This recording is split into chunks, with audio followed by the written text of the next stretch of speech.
for Coming In Hot with Brent Wallace and former Ottawa Senators Bobby Ryan and Jason York.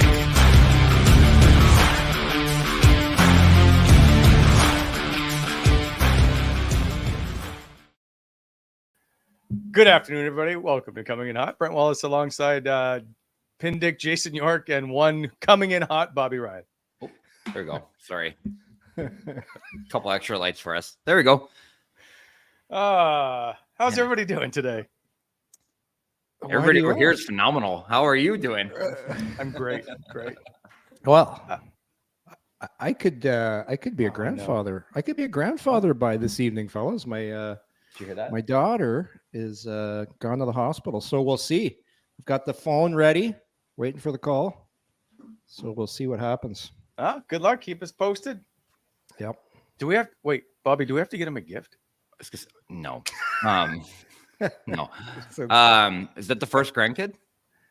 Number one. That's awesome. Congrats, man. That'd be Thanks, cool. Man. Yeah. Do you know what I'd love, Wally? Because you like a nice matching shirt or hat for my shirt. You see this, Bob? Or this for you today?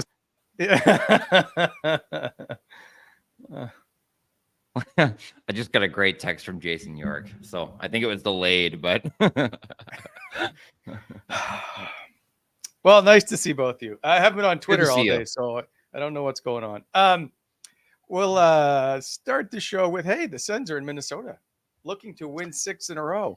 The last time Bobby Ryan was on the roster, that's how long ago it was. It's been a minute. That's a really hard building to win in. I got to be honest. Like, I don't get. Minnesota's the only city that you can be in. Actually, Winnipeg too, that you never have to go outside. You get it? Like you walk underneath the city, and then you're in the rink, and all of a sudden you're like, I haven't been outside in 2 days. I never made that. I don't think I knew there was a path. So you go from the St. Paul Hotel down 2 floors and then walk underneath, and then you're in the Excel Center. Yeah. I never knew this. Yeah. Well. I was outside in February in St. Paul. You're just trying to get the shot. Do you remember that trip? It was trade deadline. Andy was supposed to come back in the Winnipeg game and didn't. But we went from Minnesota to Winnipeg. That's not really. I guess I don't remember it, but like I always remember Minnesota more than Winnipeg, because you're just like you're underground the entire time. You never have to go outside. Wow. You never go outside. Yeah. I meant to check in with Angus to see where they went for dinner last night, but I did not get to. I didn't get to it. But we'll try. I'll ask him later. All right, boys. By the way, you know what, Gavin? Just go to it right now. Betway. So our lock of the day, we'll pick it later, but there's a stat on there that says Ottawa in Minnesota. Just put it up. Oh, there you go, please. Okay. They're 11-1-1 in their last 13 versus Ottawa overall. 7-2-2 in their last 11 at home overall. It's a struggle for Ottawa to win in Minnesota. They're 0-5-1 in their last 6. Like when you talk about it being a struggle, it's a struggle. I don't know. I feel like they're on obviously they're on a great path right now. They're winning games. Oh man. Can you put that back up one more time? Sorry, Gavin. 7-2-2. Last 11 home games. Like, so are we just doing lock of the day? Are we going? You just brought up the home record. I just wanted to show you, wanted to reiterate your point about how hard it is to win there. That was all. Yeah. We'll get to lock of the day later in the show. Well, that actually makes me feel better, because I thought that I had less room to play with, but I'm 33-17. I'm good. Yorkie's at your heels. Yorkie's going to have to pick whatever you don't today. I think I'll just pick whatever Yorkie's picking for the rest of the way. So Bob will go first down the stretch. That's it. We'll do this. Yeah. Speaking, these two teams meet for the first time since Sweden back in November 18th. Ottawa with the shootout winner, Josh Norris, with the shootout win. With the shootout winner. Interesting. Both teams have changed coaches since then. Yeah. Hey, did I just notice? Oh, what? The Sens are creeping up on becoming a 500 hockey team. Like that's something right there. 3 games. But the problem everybody has with it, Yorkie, is we've seen this down the stretch. Oh, I don't want them to be this fired fucking wagon team at the last 10 games of the season. They're always a wagon last 10 games. Everyone's rolling. Loosey-goosey, confident goal. You start playing well. And then they just, it's a teaser. Yeah. Michael Griffin, fake 500. Yeah. Fake 500. I actually kind of took a bath for saying this, but I was like, it's easy to play when you have nothing to play for. We say it every year at this time. Yeah. We're talking about always being the killers, right? The teams that are always trying to get into the playoffs, and Ottawa coming by and winning these games. Yeah. Dashing playoff hopes. This team can't even tank right. Yeah. I will say this. So I like what's being added to the fold down the stretcher. Like I've been impressed with Tyler Clevin his last couple games. I've been impressed with how Angus Crookshank skates, how he competes, how he adds something. I've been impressed with the goaltending for once this year. So there's some signs. Listen, it's all we got, right? It's these are the games, they play them. You evaluate, but there's going to be some, there's a major decision has to be made on Eric Brandstrom. No, there doesn't. Yes, there does. What do you mean Yes, there doesn't? does. What are you doing? What language are you speaking? What do you like? Why does there have to? Are we not just moving on? How is there a decision to be made now? Well, there's a decision to be. Are you moving on or are you not moving on? Like that's what the new regime is going to have to decide. But so you're in the moving on camp. And he looks so good. I'm undecided. What are you talking about? So good right now. I know, but all season, but they don't have to win anymore, Bob. All season long, we have talked about Eric Brandstrom is in the wrong spot on this roster, and now suddenly we need to make a decision on him. No, we don't. But let me throw a. That's what Tyler Clevin is for. Let me throw a change up at you here.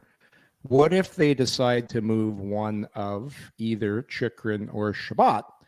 Then a left shot puck moving slot kind of opens up on the back end. So, the NHL defensemen don't grow on trees, and I'm not saying Brandstrom is. And I'm just making the case. I'm playing devil's advocate because you just told me they're moving on from Brandstrom. You're not a Brandstrom fan. I get it.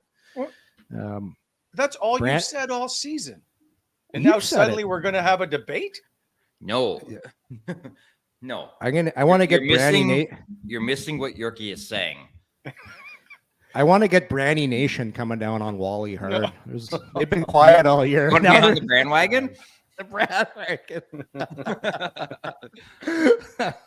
No, the point is, if you move, which I think there's a possibility of either Chychrun or Chabot, who's slotting into your left side? He doesn't have. He could be a number 5, a 4. I'm just saying there is a possibility that could happen. Look at Wally panicking right now. I know. This blows my mind. Wally, if you move Chabot or Chychrun, who are you putting in? Yeah, you're have to find me somebody. No, you have to elevate him because we've watched him play as a top 4 at the moment. Right now, he's a player. We've never said anything other than the fact that he was miscast, right? Yes. Yep. Yeah. But if you want to be a playoff hockey team, is Eric Brandstrom in the top 4 going to do that for you? He's not on your listen. He's not on. You're not listening to what Bob. Hold on. Wally. Okay, just wait a second. We're not just answer the question. You just said no. Let me finish it. I'm going to follow up. Expand your mind here. Hang on. So you said he's not a top 4 on a playoff team. We've said all season he's not a bottom pair because he can't move people. He's not big enough or physical enough. So he doesn't have a spot on the roster. Why are we discussing this? With Chabot and Chychrun on the team. But he potentially could if one of those guys are moved. He's miscast as a penalty killer. The only way you keep Brandstrom on your team is if he's going to somehow be on your second power play unit and he's going to get offensive looks. Up until this point, the guy doesn't get offensive looks. He's in like a role he shouldn't have been in for the last 2 years. So that's why he looks terrible. And now, hey, surprise, Chabot's hurt. Brandstrom plays more. He looks pretty good. Like that's how and the on league top goes. of that, he's like, I don't think it's a secret that to me, Ottawa's defense has to get bigger, right? Oh, for sure. Like, so if you're thinking 1, 2, I always think of it like this: 1, 3, 5, right, and then 2, 4, 6, and 2, 4, 6 are complements to what 1, 3, and 5 are. To me, Jake Sanderson is an absolute 1, right? Yep. But we're talking about a team that has already established Thomas Chabot as a 1. So then you're thinking about like, what's 3? I like it's not 2, 4, 6. It's not 1, 2, 3, 4. It's 2, 4, 6. And I just want the people to compliment them. Yeah. And if you're thinking about it, I agree with us saying that Brandstrom could probably be a 3. Really, when you think about it, but he's not going to be that here because of Sanderson, Chabot, and Chychrun, and then Zub and etc. I don't know what you do with them. Yeah. Do you know what needs to happen for the Ottawa Senators? The Winnipeg Jets need to lay an egg in the first round. Get DeMello. To get DeMello at a very... I watched him in the game, and he's everything they need back there. He's so predictable in a good way. He gets the puck, he moves it, he blocks shots, he's got a good stick, he's smart, good room guy from everything you've told me, Bob. Phenomenal guy. Yeah. That's the perfect guy. So Ottawa fans, you need Winnipeg to lose in the first round, get them so they're going to make changes, because you don't bring back UFAs when you lose in the first round, then Ottawa signs him. Perfect storm. That's the guy they need. Okay. I would overpay for a DeMello. Yeah. 100%. And listen, imagine your right side is Zub and DeMello. Like that's a great 1-2 on the right. Yeah. And then you can have Chabot and you can have Chychrun and they can do their thing. Sanderson more than any of them. Cleven's ready to go though. I like him. Me too. Yeah. I like him a lot. And I was just playing devil's advocate with Brandstrom. Like, if it was up to me, I would try and move him at the draft. I just think he needs to go somewhere where he's going to play. I'm just making the argument, but I would be in the camp for moving Brandstrom. And this is a good thing that he's playing well right now. It's great because he's not a UFA. He's an RFA. You control the asset. The better he plays right now, there's a chance maybe you get something of value back for him. I would probably move. I'm just saying he's played well lately. He's just been totally miscast here in Ottawa, and it becomes so glaring when you watch him and they put him into spots where he can showcase what he's not a penalty killer, and he's not a friggin' boxer outer. We're just going to leave it at Rick's comment, and we're moving on because I'm tired of the Brandstrom discussion. What are Yorkie and Bobby smoking today? Brandstrom discussion is nuts. And so with that, it's crazy. Clarify. What do you mean? We've discussed Brandstrom all season. I know. He's polarizing. Yeah, he's listen. He's a terrific defenseman down the stretch when nothing means anything. He's a good player. He would light up the Swiss League, man. You put him on that Olympic size ice, he'd be unbelievable. Yeah. What just having wine, right? Cheese, wine, wheeling around. Oh God, what a life! I don't know where we're going with that, but okay. It's so good over there. Man, I will just say this though. Tyler Clevin is ready to go. Like I agree. Okay, so there was somebody in the chat who just asked, could you put Clevin and Bernard Docker together as a shutdown pair? And I think they're too young to be together. Yes, I Yeah. would agree with that. I think that Tyler Clevin is going to be phenomenal in that role, but he's not there yet. Give him another. Right? Like they both need to be paired with a veteran-ish person. Yes, yeah, I would agree with that. Yeah. The game's gonna slow. This has been really good for Bernard Docker this year. He's made some mistakes. He's made some good plays. I'm going to tell you the experience he's gained from this year. He's going to have a full summer. One thing he does need to improve on, he needs to get stronger on his stick. He just needs to play with what I call a heavy stick, where you don't, like when you go into those battles, you just see guys that have experience, been in the league for a long time, defensemen. That stick is just like they win battles in the corner, and you just learn. It just takes time, but he's interesting. I'm really interested to see how Bernard Docker starts the year next year, because I think the game's going to slow down from a bit. I just can't believe you guys have ignored Travis Hamonic for so long. Hammer? He's had a great career. Let's not take liberties at a guy that's had a great career. Exactly. Travis Hamonic, when he was with the Islanders, was phenomenal. The game's passed him by. We've all gone through that. But I do want to say that I think that Tyler Clevin is going to be phenomenal on the penalty kill. Yeah. What's he clock in at? Is he 6? Is Clevin 6'4"? Yeah. Yeah, that's you can't teach what they call long, right? All NHL scouts, they're looking for long D guys, long sticks, long reach, take up space. It's just physics. Like when he goes into the corner and he's being chased down, he can just put the puck over here, take the hit, and let his partner come and get it. Where Brandstrom can't do that. If he does that, he's getting smoked. It just doesn't. Someone's putting them on their back. It doesn't work. I just think the way he moved, and he hit somebody the other night that I was like, that's like a great closeout hit.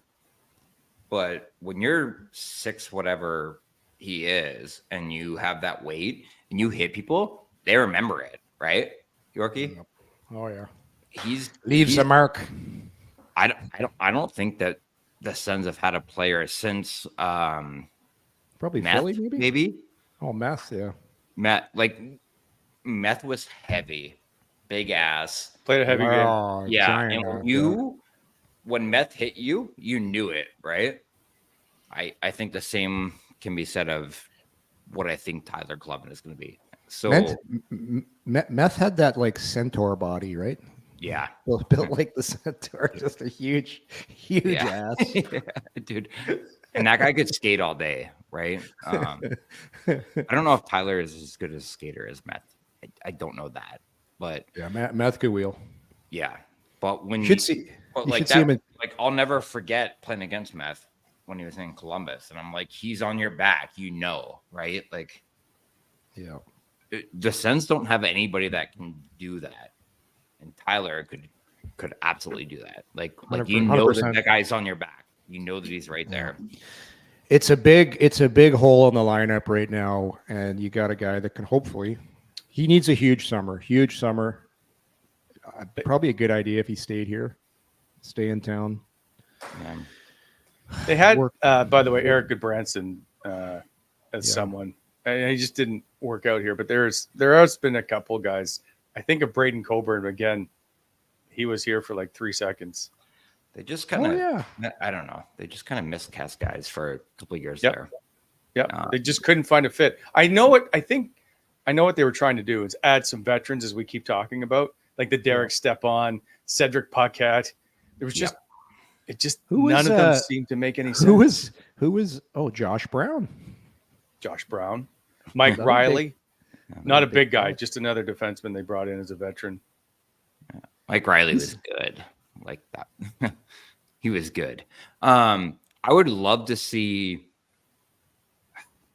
So it was Chris Schwartz when I was there, right? And like guys would stay in town because of Schwartzy, and I don't know what their I think Robbie Moulin's probably in charge of it now, who is Yeah. Well, equally Matt good. not Matt Nickel. Yeah, Matt Nickel. Didn't they just hire Matt? I don't know. Matt's overseeing all the Yes. strength sports science department. Yeah, real smart. But you can oversee that. Like you can go home and you can have the same thing. Like Chris Schwartz used to come visit me 3 times a summer, obviously. Oh, did he come back? He went to your place? Oh yeah. Would he and then stay, they all started stay with fighting you? over who got to come to Jackson Hole or Coeur d'Alene because they were like, "This place is incredible." Yeah, we'd love to go see Bobby. But that being said,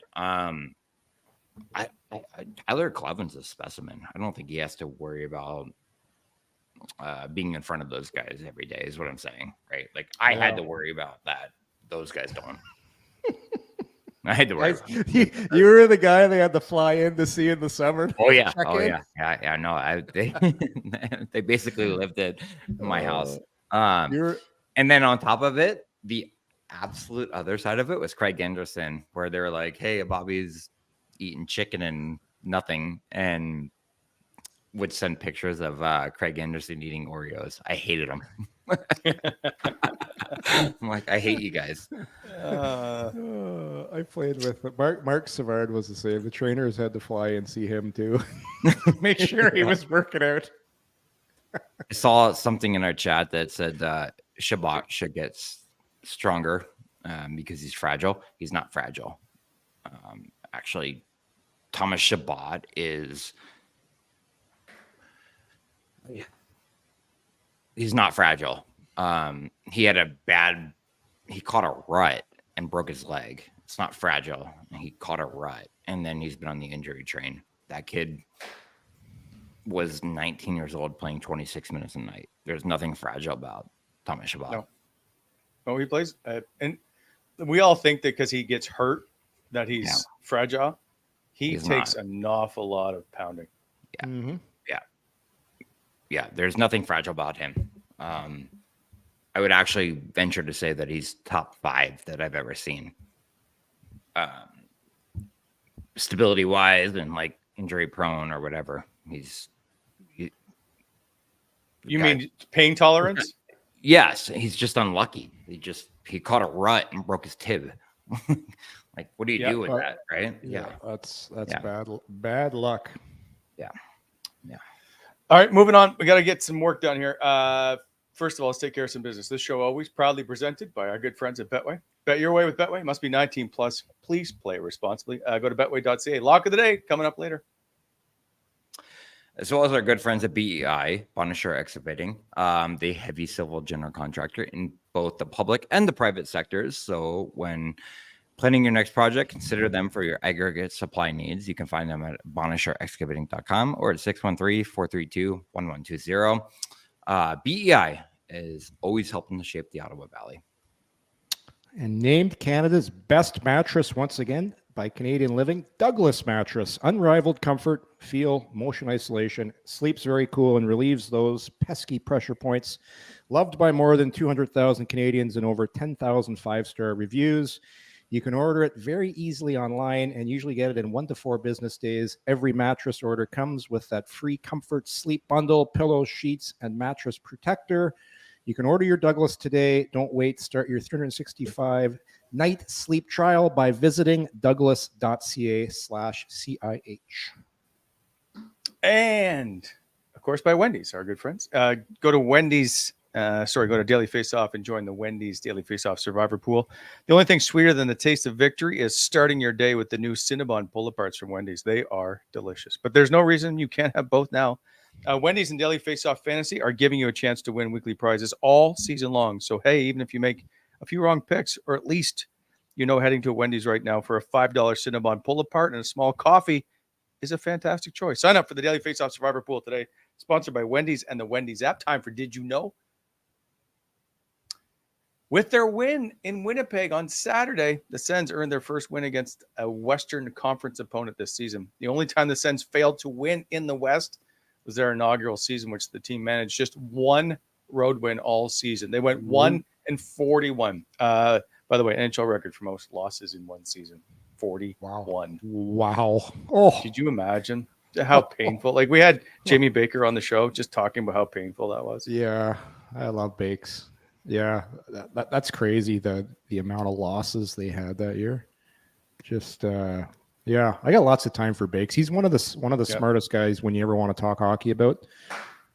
So great broadcaster too, Jamie Baker, by the way. So side note is I've used him this year to break down video for my kid because I've known Jamie of how smart he is. Yes. And he wrote like 3 pages. I'm like, Jamie, can you just take a look at this? And he wrote like 3 pages. He's got arrows pointing to video. Oh, of course he did. Fantastic. Of course he did. Yeah. Awesome guy. But how's the lightning storm? Oh, you're muted. Bob's mic. You're muted, Bob. Best part of the show. Yeah. Apologize, guys. He's back. It's actually really heavy. Yeah. So now, would you get to where it's tornado sirens or whatever? Yeah. We had them go off 2 hours ago. So, oh boy. Yeah. Do you have a basement, like a whatever you call the fallout shelter, whatever it is? No, not here at this house. No. So you kind of like go into a central room. So we'll sit in the kitchen underneath something, but that's sorry to run off, but it's what just happened. That's crazy. I remember when I was living in Nashville, the same thing happened, a tornado warning, and one came right through our neighborhood. I could actually hear it going over our house. Like it was nuts, but we didn't have a basement either. You have these little, I don't know what you call them, little storage areas you can kind of go in, but yeah, it's the weather can get nuts there. Yeah. No, I follow somebody on Twitter called Nashville Severe Weather or whatever. And they were like, it's 2 hours away from now, but I've never actually looked out my front yard. I'm looking just beyond us. It's pretty bad out. Yeah. Oof. Will you get hail?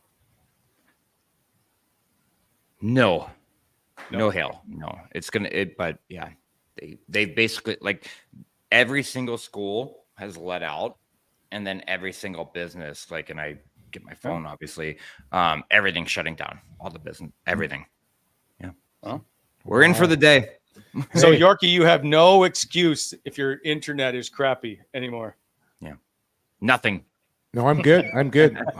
Hey, you heard we're getting friggin' snow on Thursday. Today or Wednesday. Sorry. It's going to start Wednesday. 20 to 25 centimeters. I'll convert that for you, Bob. It's 6.5 feet. Oh, no. Oh my goodness. And then it's less than a foot of snow, but and plus 18 on the weekend. Are we getting almost a foot? 20 to 25 centimeters. Oh my goodness. No way. It's Bob, did you ever figure out Fahrenheit and Celsius? No. Everything in our house ran on Fahrenheit. And like it's ass backwards because everything else in the world runs on metric, right? So yes. Oh yeah. So in 1980, you were supposed to switch to the metric system, and Ronald Reagan, if I'm not mistaken, became the president and nixed the deal, something to that effect. My man, you guys were supposed to start.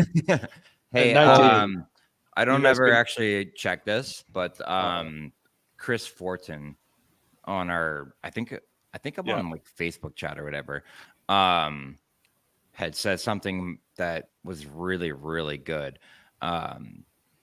If you have to have a conversation between Chabot and Chychrun, I don't want to get into that, but I do think that he was incredibly correct when he said he was overused and he became the whipping boy over time. Horribly overused. Yeah. And that's why you bring in a Chabot, or I'm sorry, that's why you bring in a Chychrun, right? And a Sanderson, who you drafted. Shabby is playing very, very good hockey right now, to me. And Yorkie, you can elaborate on this whatever you want, but I think that Chabot was horribly overused. Yeah, I'd agree. Here's one for you, boys. I agree with that. Who is this? Who is the current whipping boy for the Ottawa Senators? Is there one? There's a question. Well, it depends on what day it is. I was gonna say. So but throughout this season, when you lose all season, though, everybody at some point is in the crosshairs, right? Like we picked on Tim Stützle, you picked on Drake Batherson. Claude Giroux gets a pass because he's the ultimate veteran. Chabot, Chikrin, I think Zub has been talked about. The goalies, obviously. Then Brandstrom, JBD. Like JBD's been a healthy scratch. Matthew Joseph. Everybody has come up. Mark Josh Chaslick Norris has come under it. Like right, like Josh Norris. He's too soft. You got to like. I would say the whipping boy this year, the consistent whipping boy has been Korpisalo. He's been the whipping boy this year. But he earned that. Like, no, they and him and Forsberg fought it for it. They fought to be the worst. Yeah. But hey, he's been 6-1 in his last 7. So here we go. Was a hell of a pillow fight. No, I think the only person that we actually really watched happen was Josh Norris, because they're like, he's not playing up to the contract. And I'm like, the guy missed a year of hockey. Give him a second. And then he got a little better, and then he got hurt again. And man, that was too. He's been the guy that didn't earn it, as opposed to the guys that did earn it, which are the goalies. Like, the goalies are horrible. Like, there's no way around that. They were horrible. Okay, now, but here's the chicken or the egg situation. Were they just horrible because they had a defense in front of them that had no idea what they were doing for a long time? So, like, my point is, these guys are in the National Hockey League, and Korpisalo, you can look at his numbers, they're not horrible in his career. So did he suddenly just become a really bad goaltender in Ottawa? I don't think so. That's why I'm like, the system, it was as much a fault as it was for their play. I would say I think that Corpy got exposed. Yeah. Maybe not being great, but at the same time, man, remember when we talked about like the first 20 games of the year? He was asked to save 10 bellers and like every period. Yeah. And I think that he's okay, but like when you factor it all in, there's no reason why they're winning right now, except for the fact that they're playing better outside of him. Corpy can make the first save, but if you're asking guys to make 10 bellers right down the pipe every single day, and no goalie's going to look at like.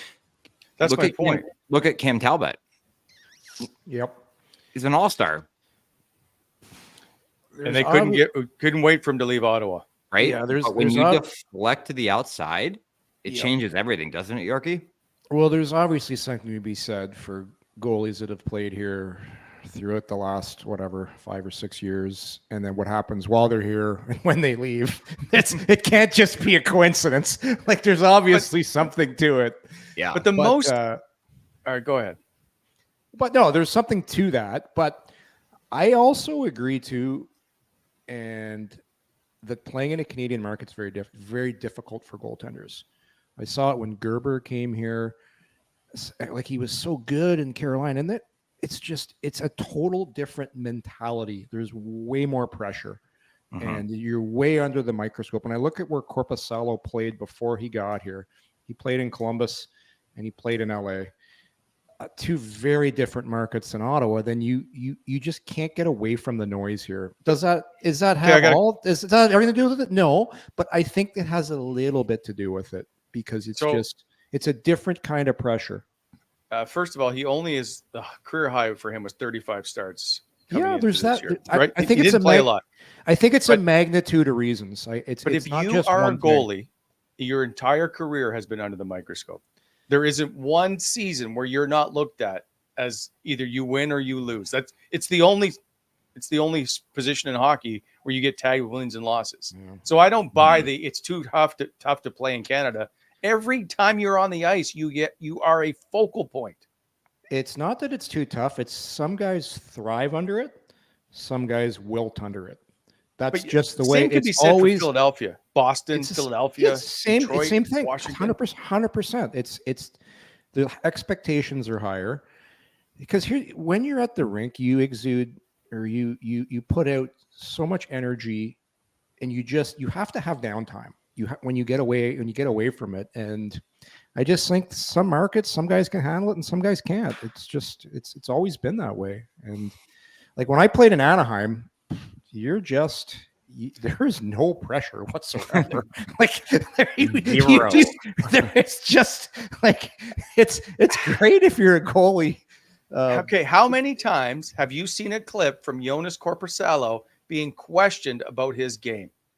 Not very many. He doesn't get asked very much about his game. It's not even like, listen, reporters give themselves too much credit for what happens after. It's the whole encompassing thing of the city, the energy, the vibe. There's just a total different energy when you play in a hockey market, and you can't escape it. You can't.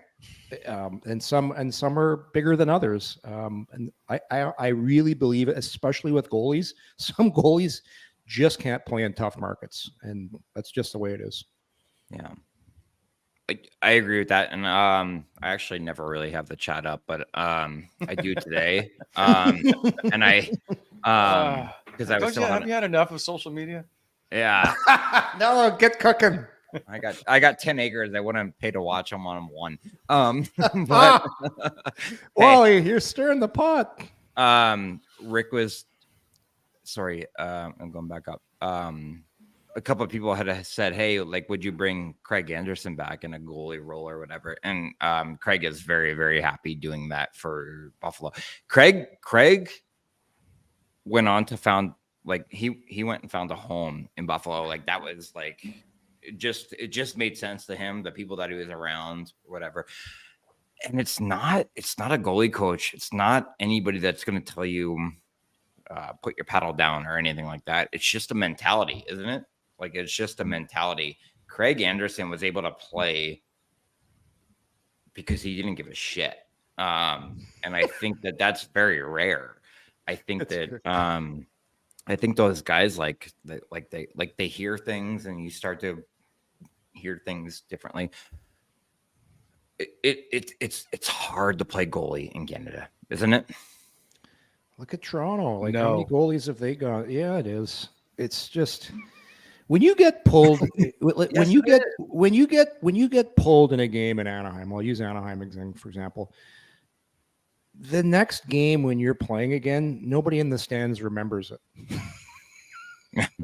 True. Because it's true. Yeah. Where everybody in the stands in an auto where they were dissecting the game, you're analyzing the game. People know hockey here. It's different, and that's why it's tough if you're a goalie unless you're good and you can handle it. Then it's great. I think they made a major mistake in a 5-year deal. What did you say, Wally? I want to replay on that. Oh, I would never if I was a person that was in charge of bringing personnel in. You can't. You have to go year to year on goalies, unless you're Carey Price. Different. But like, look at Toronto's goalies. They're year to year. Like, it's the same thing, right? Matt Murray, Corposalo, just can't do it. You can't win like that. I mean, who gave? He wants to leave. Like, who gave you him think the Corposalo is going to be like, hey, somebody wants to take on your contract, and he goes, yep. Doesn't matter where it's at. Like, he's going to, right? Yeah. I don't want a guy that's not mentally tough who can't play in the softest market in Canada. But you don't know that until they're there. You're a have no goalie. idea. There's no What? pressure. There's no game that you haven't felt pressure in. You should be feeling pressure every game. It shouldn't be any different when you step on the ice in Ottawa as it is in Carolina. The expectations are the same. I want you to win this game. Yorkie, back me up here. It's just different. Yeah. It's just Well, different. I can tell you when I came home and I played in Ottawa, I was nervous because a little different for me because I knew people watching. You don't want to screw up. You want to play well. You put a little more pressure on yourself versus if you're in an obscure place, nobody knows you or really cares. There's just such a care for the game here. People care about the game here. They want the team to do. Listen, people want this team to do so well, and it's a fabric of the community. It's not like that in other places. That's just the way it is. I don't know how to drill this to your head. And that's when people care that much, you don't want to let them down. You just don't. At least that's how I was. But not everybody's built that way. And you're from Ottawa. It's completely different. A lot of guys just roll through here, take the check, and go the fuck home. And that's why they don't do well. And now we're seeing it. Yeah. I don't think Jonas Korpisalo gives one fuck about the NHL in Ottawa. I don't think he cares about the fans 1 second. I just think he wants to play and go home. I would say he cares about his teammates. He cares about winning. Fine. He cares about doing well. Does he care about? I would say that's a little bit unfair. I would say obviously he doesn't know people here, but it's a different pressure when you're in a place where people are passionate. Like I'll take guys that play in Green Bay. Like you can't tell me that's not a different feeling than playing in some other football markets. So every player in the National Hockey League. I don't think that's fair, Wally. Only because when you're in the room and you have those guys that you're looking across from, and you're like, he cares. He cares about his team. I will never. I will say that every time. Yeah. I don't think they care about the city in which they play in a lot of times. That's my point. So if you're taking a contract in Canada and you don't understand already that there's some kind of pressure, then that's your fault to begin with. Somebody should be telling you it's a little different than Columbus, young fella. Yeah. Nobody else was giving him a 5-year deal. Well, then Yorkie, you deal with it. I think that Yorkie and I should run a team because it'd be fun. But at the same time, Yorkie, I would never give a goalie more than 2 years. Well, no, but look at the guy who was making. The guy who was making decisions here was. I don't even know what to say. He was a fan. But like legitimately, if you're building a team, right, and you have Chabot, Chychrun, Sanderson, Tkachuk, Stutzle, like you're looking at these things, I would never give a goalie. Never give a goalie more than 2 years. Unless it was Carey Price or Jonathan Quick or Ryan Miller. Like you have outliers for sure. But how many teams can say that their best player was their goalie? Not many in history. Especially nowadays. Like go through the whole thing. Yeah. Especially now when you use them both. Yeah. It's totally different. Totally different. It's all the more reason to give a guy a 5-year deal. It's just Where's the gift with the motorcycle? Are you moving to it? Hey, are we you and me? New team in Atlanta? I'd love it. Oh man, I'd love it. They wouldn't love us down there, buddy. Oh God. Let's go. Yeah. Well, you can be our media relations guy. No, not after my last 24 hours. No, I will. Anyway, we're moving on. I would just delete your account. Cooking it up. This show proudly delivered by DoorDash as we're moving on to some positive news. Get everything you need even at the last minute. For a limited time, our listeners get 25% off, 0 delivery fees on their first order, $15 or more when you download the DoorDash app. Enter code NATION25, all uppercase letters. 25% off up to a $10 value, 0 delivery fees on your first order when you download the DoorDash in the App Store. Enter code NATION25, offered valid in Canada, subject to change, terms apply. Going into tonight's game, Tim Stützle needs 1 assist for a new career high, which would give him 52 on the year.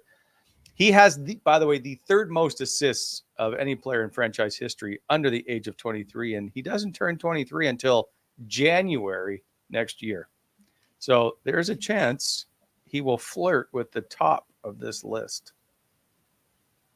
Very good chance. Really good chance.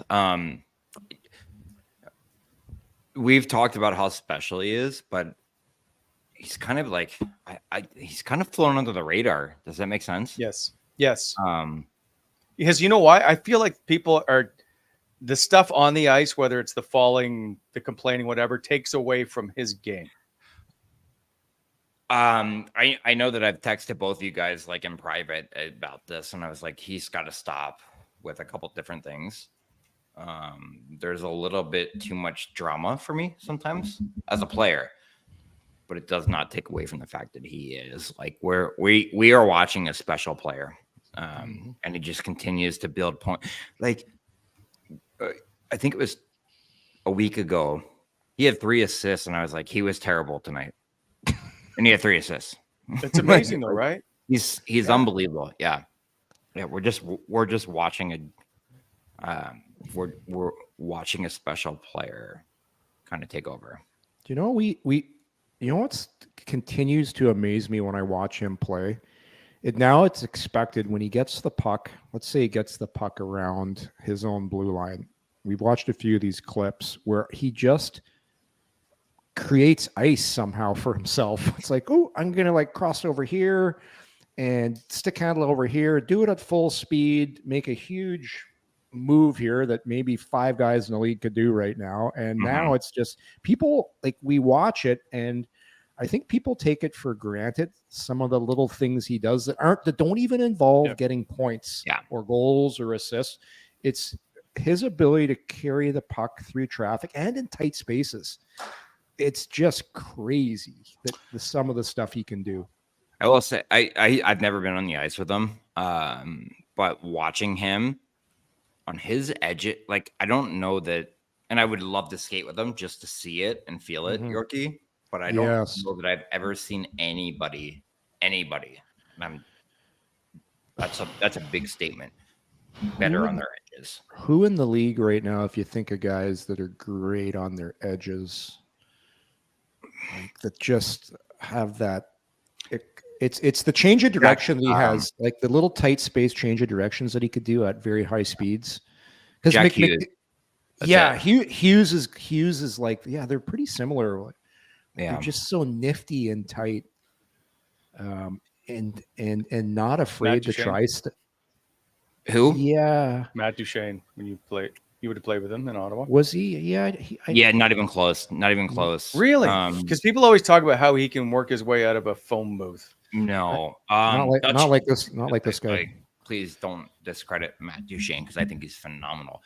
Yep. It's not even close. The way that Timmy can stop on a dime and kind of move through traffic, I don't think Matt has that.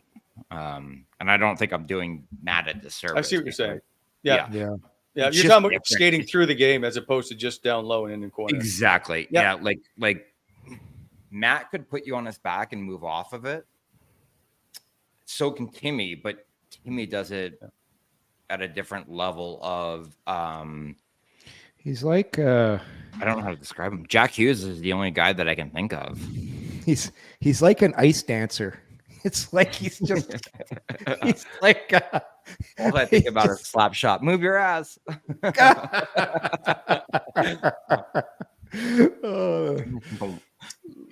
Trevor Zegras. Okay. But differently. Connor? I mean, McDavid's in a whole different world, I suppose. He's just honestly, Connor glides faster than Timmy skates, and that's not a discredit to him. I just think when you like really break Timmy Stutzle down, you have Trevor Zegras with the creativity, Hughes with the skating, but I also think that he's got a lot of power in his legs. Does that make sense? So he can get north more than Nathan McKinnon in that sense. But I really think he's in a league of his own. So here's a question for you too, and that's he plays with an elite level amount of confidence, right? Like he thinks he can do anything on the ice, which I'm full marks for that. Is there anybody either one of you have played with that comes with that kind of confidence? Different position, different era, but Paul Coffey. I knew Paul Coffey was coming. Oh God, this guy. Scott Niedermayer. Yeah. Oh yeah. What a skater, eh? I'll never forget it. I actually won't ever forget like the time it happened when we all went up the ice, right? Getzlaf, Perry, and I. arguably the best line in hockey when we were all 23 years old or whatever. We turned the puck over, and Scott was in the rush. We turned around, and we're just like all three of us are just like lugging it. And Scott he skates right past all three of us and goes like this. I'll never forget it. He had a smile on his face when he was back checking. I was like, "Are you kidding me right now?" Like, different level. Do you know who else was crazy good and so confident was Timo? Like so good, so natural. Wouldn't skate all summer. Just like the guy's, he's a guy that's just, his body was built to play hockey. Like just thick, strong. Same with Getzlaff. Yeah, he showed up 3 days before training camp and hadn't skated. He did. Yeah, just showed up.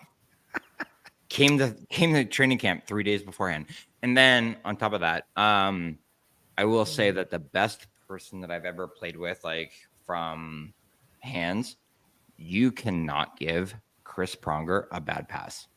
Yeah, you could throw it at his hips. I'll get it. Yeah, he's getting it. Yeah, next level. He'll bat it right down, put it right on a stick, and give it right back to you. It was incredible. Yeah. By the way, someone did, and we totally forgot. Eric Carlson would skate up the ice like Tim Stützle, like zero care in the world, if you will. Like, I'm just going to do whatever I want, and no one's going to bother me. Totally different edge game going on. I think that, and I didn't mean to discredit Carl, but I think that he was different from Stutzle in the fact that Stutzle can move left and right. Lateral. Yep. Yeah. Carl's first two steps way back when. Crazy. Yeah. But Carl couldn't go left or right, eh? Well, but you're supposed to go north south. That was the whole point of the NHL. Tim Stützle goes left to right. It was.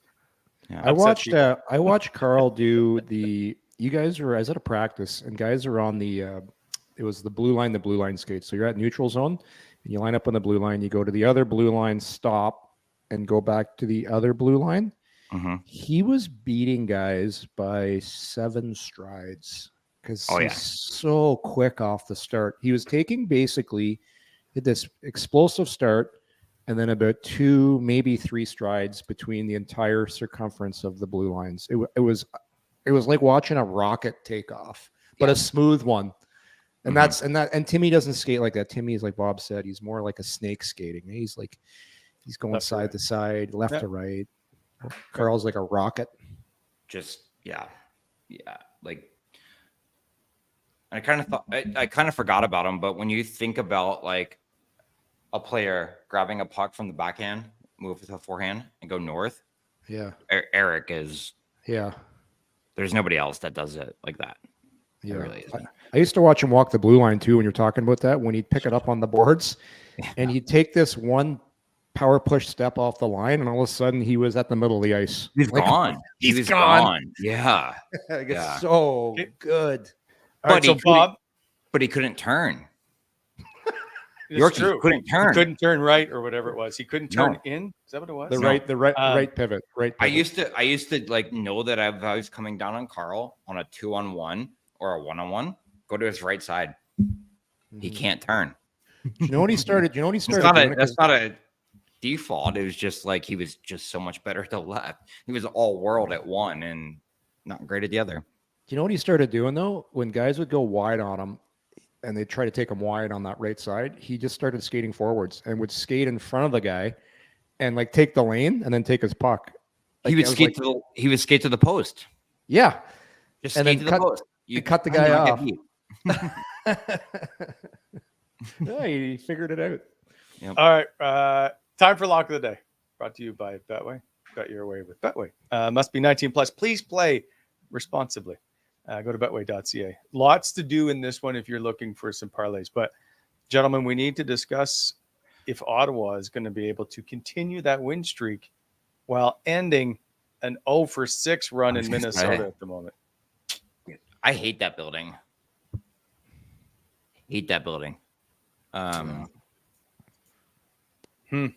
35-29. So Bob goes first. Oh, I have to go first? Yeah. They're out, right? Minnesota? Yeah, they're done. The entire Western Conference is kind of set, eh? Ottawa's loose right now. They're flying. Corpy's he's in a zone. Yeah. Minnesota is 8 points out of a playoff spot. So yeah. Done like dinner. I'm taking Mini. I want to take. Let's try to I know talk exactly what you're doing. It's because I was going by the old analogy. It is tough to win 6 games in a row in the NHL. Yeah. Very, very tough. Yeah, I can't see Ottawa winning 6 in a row with that record in Minnesota. I'm going to go Minnesota too. Holy hell! Sorry, we got some. You got a storm coming in? Lightning, yeah. Oh, So both of you are taking Minnesota? Mini. And so I could go with the easy pick and say it'll be Minnesota, but I feel like it needs to be an Ottawa pick. Fuck it. But you know what? Taking the Sens. We're going 6 in a row here. I like it, Wally. Go for the home team on the road. I like it. They won. Hey, they won in Sweden. Yeah, They they beat could them in win. Sweden. It's been, who knows with Ottawa this year. It's always a pick 'em, right? It's you just Yes. when you think you got them figured out, they do something else. But hey, it's good they're playing well. They could win this game. But I think you're the one that said it about a month ago. We were doing, and it's like it's tough to win 6 in a row. I know. I know. We brought it up before. It's like, It's been brought up. That's the only reason I'm doing it. It's tough to win 6. Yep, very tough. Especially with a team that's under 500. I get it, but we can't all pick Minnesota. That's just boring. Yep. You guys got me? Sorry. You're back. So, the last known Tim, Bobby is in Kansas now. Amazing. That's amazing. All right. Someone else. He's creating the Kansas City Scouts. Well, let's see. It's is it just rain? No, no, this is definitely not just rain. It's gonna be bad. I got 2 dumpsters in the front of the yard, and they've both been hit by lightning in the last hour. Come on now. Yeah. So You shouldn't have moved to the top of the hill, Bob. That was the problem. that was the problem. Anyway, All right. Well, go take care of yourself. Be safe. all right, guys. See you Thursday. Special guest Thursday, 9 a.m. We will That's right. let you know later. Yep. All right. Okay. See Have a you, good one, boys. fellas. Okay. Bye.